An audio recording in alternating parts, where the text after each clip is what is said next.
Hello, this is Riaz. I'm a solutions architect with Rescale.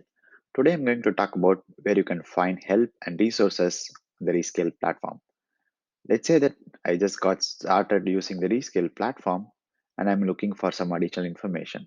So what I can do is I can click on the help menu on the top and then I can click on documentation.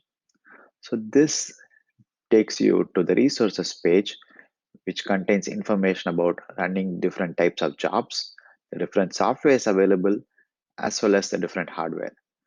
So let's say I'm interested in running Fluent job. What I can do is I can search for the keyword where I get several links related to Fluent.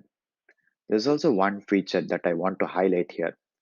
We also contain some inbuilt examples which can be used when you start using the Rescale platform.